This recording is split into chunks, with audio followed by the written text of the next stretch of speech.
US President Donald Trump responded to Russia's statement that Ukraine allegedly attacked the state residence of Russian dictator Vladimir Putin in the Valday region of Novgorod Oblast. Honestly, I don't know anything about this. I just heard about it, but so to speak, I don't know anything about it. That would be very bad. According to Trump, Putin personally told him about the attack during their last phone conversation. President Putin told me about it early in the morning. He said that he was attacked. That's unacceptable. Completely unacceptable. Don't forget, I stopped the delivery of Tomahawk missiles. Ukrainian President Volodymyr Zelensky denied the claims about an attack on Putin's residence and said that the Russians are spreading fake news to justify their strikes on Ukraine and to further prolong the war. The world's key intelligence agencies must have access to real information. According to the President of Ukraine, these very dangerous statements from Moscow are clearly aimed at undermining all the achievements of Ukraine's joint work with the team of US President Donald Trump. Russia is laying the groundwork for strikes on government buildings in Kyiv. Russian Foreign Minister Sergei Lavrov stated that, allegedly, on the night of December 29th, the Ukrainian armed forces attempted to attack the state residence of Russian dictator Vladimir Putin in the Valday area of the Novgorod region. According to him, Russia's negotiating position will be revised because of the attack. The targets for retaliatory strikes and the timing of their execution by the Russian armed forces have been determined. At the same time, we do not intend to withdraw from the negotiation process with the United States. The official representative of the Russian Foreign Ministry, Maria Zakharova, stated that Russia's response to Ukraine's attack on Putin's residence will be undiplomatic. Notably, residents of Valday, where Putin's residence is located, did not notice dozens of drones flying over, nor any alerts about the attack, and did not hear any explosions, according to opposition Russian media. Although Lavrov claimed there was an attack involving 91 drones. Journalists spoke with locals and concluded that the information about a massive attack is not confirmed. In a small settlement like this, it would be impossible to hide such an event. At the same time, the residents and surrounding strategic facilities are well protected by air defense systems. However, no one heard any explosions or the sound of drones.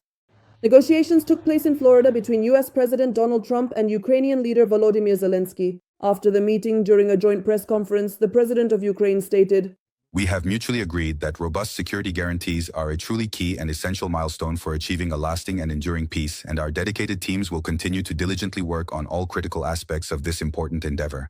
Donald Trump confirmed that there is every reason to achieve a peace agreement that is good for everyone and expressed his belief that Vladimir Putin is serious about peace. Too many people have died, and I think that both presidents want to reach an agreement. I truly believe that we have the groundwork for a deal that will be good for Ukraine, good for everyone. There is nothing more important. Donald Trump added that there will be a solid security agreement for Ukraine and that European countries are very actively involved. Trump also noted the economic benefits for Ukraine after the war. I feel that the European countries have truly been wonderful, and they are very supportive of this meeting and eager to reach an agreement. They are all wonderful people. In response to journalist questions about possible timelines for reaching a peace agreement, the US president stated that he has no deadlines. My only true deadline is to end this ongoing war. Trump also stated that Russia and Ukraine are working together to restart the Zaporizhzhia nuclear power plant. We discussed this at length. The nuclear power plant can be put into operation immediately. I spoke with Putin. He wants to see it put into operation. The US president also stated that Russia will help with the reconstruction of Ukraine. When asked by a journalist whether Russia would bear any responsibility for the damage caused, Trump said that they would help. The head of the White House noted that the issue of Donbas has not been resolved. In his opinion, the Russian Federation still wants to seize territory in the coming months, so according to him, it is necessary to hurry with a peace agreement. Donald Trump said that he will have another conversation with Volodymyr Zelensky on December 29th. Trump also stated that he is ready to visit Ukraine if it would help end the war. I would like to make a deal and not necessarily have to go. But if it helps, if it saves 25,000 lives a month or something else, I will definitely be ready to do it.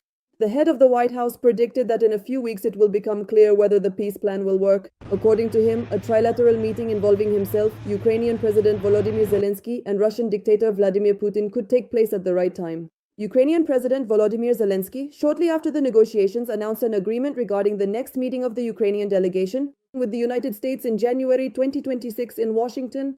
It is known that before meeting with Volodymyr Zelensky, Trump had a phone conversation with Russian dictator Vladimir Putin.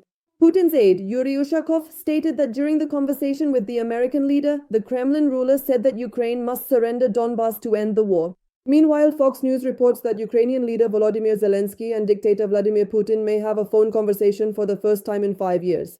This is allegedly to be facilitated by the meeting between Trump and Zelensky.